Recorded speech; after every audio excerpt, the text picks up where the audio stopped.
ಕರ್ನಾಟಕ ರಾಜ್ಯದ ವಿವಿಧ ಇಲಾಖೆಗಳಲ್ಲಿ ಆಲ್ ಡಿಪಾರ್ಟ್ಮೆಂಟಲ್ಲಿ ವರ್ಕ್ ಮಾಡ್ತಾ ಇರೋಂತಹ ಸರ್ಕಾರಿ ಗುತ್ತಿಗೆ ನೌಕರರು, ಹೊರಗುತ್ತಿಗೆ ನೌಕರರು, ದಿನಗೂಲಿ ನೌಕರರು ಹಾಗೂ ತಾತ್ಕಾಲಿಕ ನೌಕರರಿಗೆ ಒಂದು ಬಂಪರ್ ಗಿಫ್ಟ್ ಬರ್ತಾ ಇದೆ. ನಿಮ್ಮೆಲ್ಲರ ಕನಸುಗಳು ಈಡೇರುವಂತಹ ಕಾಲ.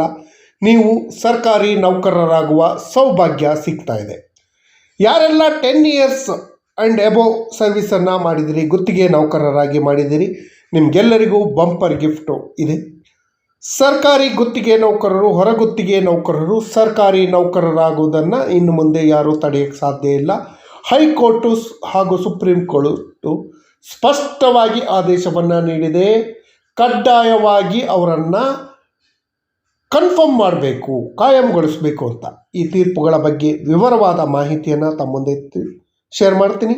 ಈ ಮಾಹಿತಿಯನ್ನು ಶೇರ್ ಮಾಡೋದಕ್ಕಿಂತ ಮುಂಚಿತವಾಗಿ ಯಾರೆಲ್ಲ ಈ ಚಾನಲ್ಗೆ ಸಬ್ಸ್ಕ್ರೈಬ್ ಆಗಿಲ್ಲ, ದಯವಿಟ್ಟು ಕೆಳಗಡೆ ಕಾಣ್ತಾ ಇರೋಂಥ ಸಬ್ಸ್ಕ್ರೈಬ್ ಬಟನನ್ನು ಒತ್ತಿ, ಬೆಲ್ ಐಕಾನನ್ನು ಕ್ಲಿಕ್ ಮಾಡಿ, ಆಲ್ ಅಂತ ಮಾಡಿ. ನೀವು ಫೇಸ್ ಮಾಡ್ತಾ ಇರೋಂಥ ಎಲ್ಲ ಪ್ರಾಬ್ಲಮ್ಗಳನ್ನು ಲೀಗಲ್ ಆಗಿ ಸಾಲ್ವ್ ಮಾಡ್ಕೊಳ್ಳೋಕ್ಕಿರೋಂಥ ಉತ್ತಮ ವೇದಿಕೆಯಾದ ಸರ್ಕಾರಿ ನೌಕರರ ಮಿತ್ರ ಯೂಟ್ಯೂಬ್ ಚಾನಲ್ಗೆ ಜಾಯ್ನ್ ಆಗಿ. ಸ್ನೇಹಿತರು, ಪ್ರತಿಯೊಬ್ಬರಿಗೂ ಸರ್ಕಾರಿ ನೌಕರರಾಗಬೇಕು ಅನ್ನೋ ಆಸೆ ಇರುತ್ತೆ. ಸರ್ಕಾರಿ ನೌಕರರಾಗಿ ಸರ್ಕಾರಿ ನೌಕರಿಯ ಸಂಬಳ ಹಾಗೂ ಸೌಲಭ್ಯಗಳನ್ನು ಪಡ್ಕೊಳ್ಬೇಕು ಅನ್ನೋ ಆಸೆ ಇದೆ. ಅದಕ್ಕೆಲ್ಲದಕ್ಕೂ ಒಂದು ಶುಭ ಕಾಲ ಬಂದಿದೆ. ಯಾರೆಲ್ಲ ಸರ್ಕಾರಿ ಗುತ್ತಿಗೆ ನೌಕರರು, ಹೊರಗುತ್ತಿಗೆ ನೌಕರರಿದ್ದೀರಿ, ನಿಮಗೆಲ್ಲರಿಗೂ ಸರ್ಕಾರಿ ನೌಕರರಾಗುವಂತಹ ಶುಭ ಕಾಲ ಬಂದಿದೆ. ಅಂತಹ ಕೆಲವೊಂದು ತೀರ್ಪುಗಳನ್ನು ತಂದಿದ್ದೀನಿ, ದಯವಿಟ್ಟು ನೋಡಿ. ಗುತ್ತಿಗೆ ನೌಕರರಿಗೆ, ಹೊರಗುತ್ತಿಗೆ ನೌಕರರಿಗೆ ಬಂಪರ್ ಗಿಫ್ಟ್, ನಿಮ್ಮ ಜೀವನವನ್ನು ಬದಲಾಯಿಸುವಂತಹ ಒಂದು ತೀರ್ಪು ಬಂದಿದೆ.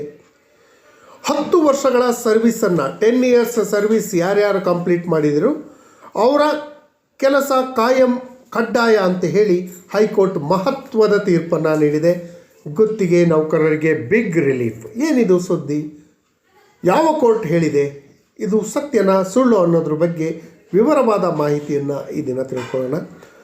ಹೊರಗುತ್ತಿಗೆ ನೌಕರರು 10 ಇಯರ್ಸ್ ಸರ್ವಿಸನ್ನು ಕಂಪ್ಲೀಟ್ ಮಾಡಿದ್ರೆ ಅವರ ಕೆಲಸವನ್ನು ಕನ್ಫರ್ಮ್ ಮಾಡಿ ಅವರನ್ನು ಸರ್ಕಾರಿ ನೌಕರರಾಗಿ ಘೋಷಣೆ ಮಾಡಬೇಕು ಅಂತ ಹೇಳಿ ಹೈಕೋರ್ಟ್ ಆದೇಶವನ್ನು ನೀಡಿದೆ. ಈ ತೀರ್ಪಿನ ಮುಖ್ಯಾಂಶ ಏನು ಅಂತ ಹೇಳಿದ್ರೆ, 10 ಇಯರ್ಸ್ ಸರ್ವಿಸ್ ಮಾಡಿದವರು ಇನ್ನು ಮುಂದೆ ಸೇವೆ ಕಡ್ಡಾಯವಾಗಿ ಅವರನ್ನು ಕನ್ಫರ್ಮ್ ಮಾಡಬೇಕು ಅನ್ನೋದು ಒಂದು. ವರ್ಷಗಟ್ಟಲೆ ದುಡಿದು ಕೆಲಸದಿಂದ ತೆಗೆಯುವಂತಿಲ್ಲ, ಹಲವಾರು ವರ್ಷಗಳಿಂದ ಕೆಲಸ ಮಾಡ್ತಿರ್ತಾರೆ, ಅವ್ರನ್ನ ಇಮ್ಮಿಡಿಯೇಟಾಗಿ ಕೆಲಸದಿಂದ ತೆಗೆಯುವಂತಿಲ್ಲ ಅಂತ ಹೇಳಿ ಹೈಕೋರ್ಟ್ ಸ್ಪಷ್ಟವಾದ ಎಚ್ಚರಿಕೆಯನ್ನು ನೀಡಿದೆ. ದಿನಗೂಲಿ ನೌಕರರು ಹಾಗೂ ಗುತ್ತಿಗೆ ನೌಕರರಿಗೆ ದೊಡ್ಡ ನ್ಯಾಯವನ್ನು ನ್ಯಾಯಾಲಯ ಕೊಟ್ಟಿದೆ, ದೊಡ್ಡ ಗಿಫ್ಟನ್ನು ಕೊಟ್ಟಿದೆ ಅಂತಲೇ ಹೇಳ್ಬೋದು. ನೀವು ಅಥವಾ ನಿಮ್ಮ ಪರಿಚಯದವರು ಯಾರಾದರೂ ಸರ್ಕಾರಿ ಕಚೇರಿಯಲ್ಲಿ ಗುತ್ತಿಗೆ ಆಧಾರದಲ್ಲಿ ಅಥವಾ ದಿನಗೂಲಿ ನೌಕರರಾಗಿ ದಶಕಗಳಿಂದ ಕೆಲಸ ಮಾಡ್ತಾಯಿದ್ದೀರಾ? ನಿಮ್ಮ ಕೆಲಸ ಕಾಯಂ ಆಗತ್ತೆ, ಏನೂ ಆತಂಕ ಪಡುವಂಥ ಅವಶ್ಯಕತೆ ಇಲ್ಲ. ನಿಮಗೊಂದು ಭರವಸೆಯ ಸುದ್ದಿ ಬಂದಿದೆ.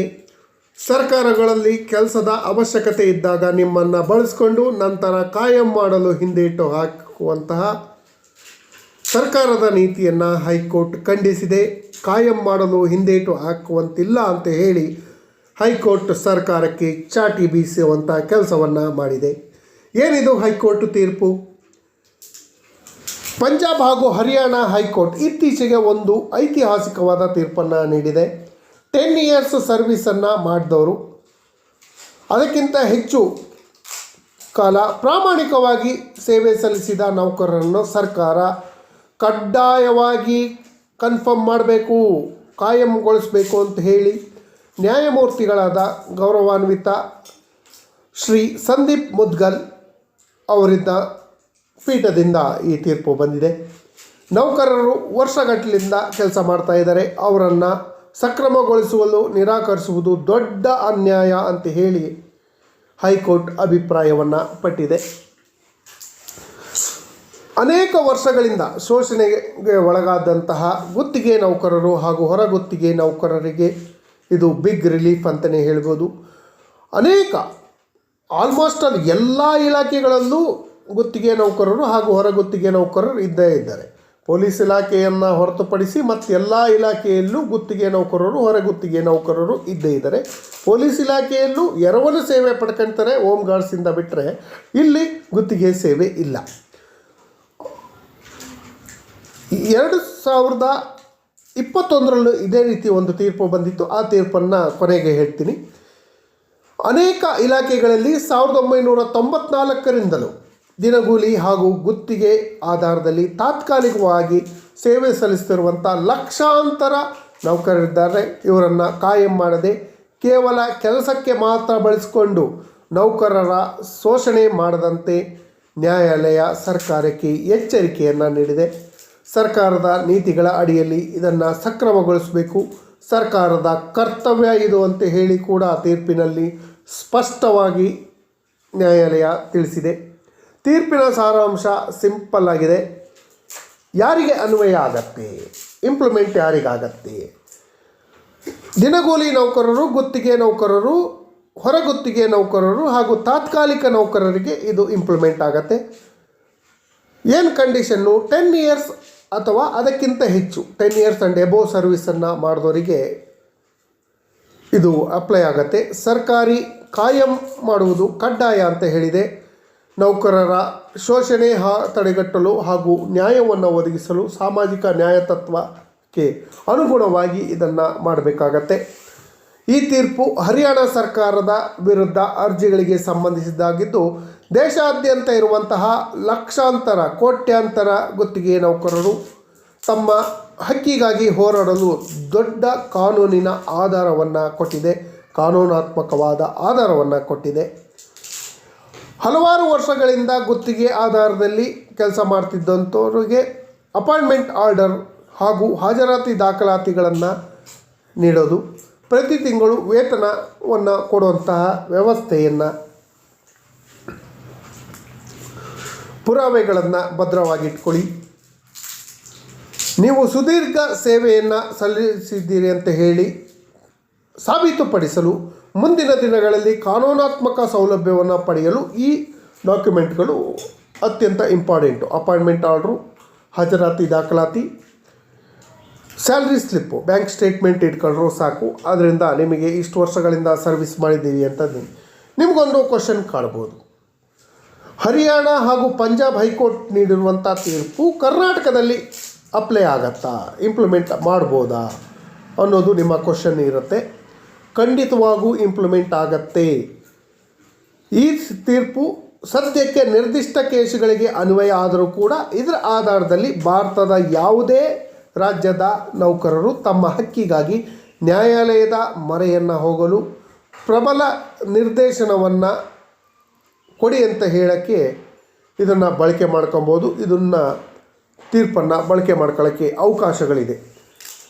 ಕಾಯಂ ಆಗಲು ಏನೇನು ಮಾಡಬೇಕು? ಕನ್ಫರ್ಮ್ ಆಗಲು ಮೊದಲು ತಮ್ಮ ಇಲಾಖೆಯ ಹಿರಿಯ ಅಧಿಕಾರಿಗಳಿಗೆ ಈ ತೀರ್ಪಿನ ಅಡಿಯಲ್ಲಿ ಒಂದು ರಿಟರ್ನ್ ಮನವಿಯನ್ನು ಸಲ್ಲಿಸಿ, ಒಂದು ವೇಳೆ ಸರ್ಕಾರ ಸ್ಪಂದಿಸದಿದ್ದರೆ ಒಂದು ಎಂಡಾರ್ಸ್ಮೆಂಟನ್ನು ಪಡ್ಕೊಂಡು ಹೈಕೋರ್ಟ್ ಆದೇಶವನ್ನು ಉಲ್ಲೇಖಿಸಿ ಕಾನೂನು ತಜ್ಞರ ಸಲಹೆಯನ್ನು ಪಡೆದು ನ್ಯಾಯಾಲಯಕ್ಕೆ ಅರ್ಜಿಯನ್ನು ಸಲ್ಲಿಸ್ಬೋದು.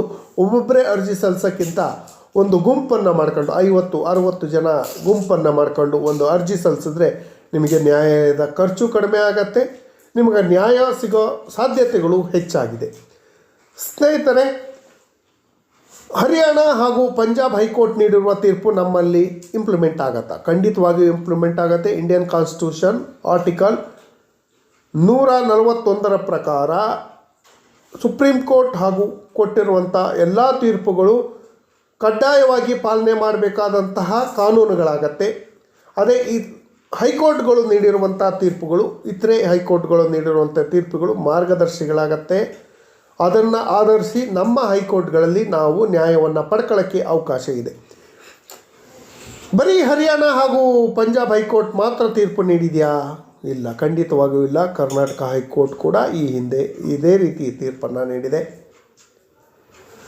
ಅದೇ ರೀತಿ ಸುಪ್ರೀಂ ಕೋರ್ಟ್ ಕೂಡ ಕನ್ಫರ್ಮ್ ಮಾಡಬೇಕು ಅನ್ನೋ ತೀರ್ಪನ್ನು ಈ ಹಿಂದೆ ಕೊಟ್ಟಿದೆ. ಸ್ನೇಹಿತರೆ, ನಿಮಗೆ ಒಂದು ಉದಾಹರಣೆ ಹೇಳ್ತೀನಿ. 2021ರಲ್ಲಿ ಕರ್ನಾಟಕ ಹೈಕೋರ್ಟ್ ಒಂದು ತೀರ್ಪನ್ನು ಕೊಟ್ಟಿತ್ತು.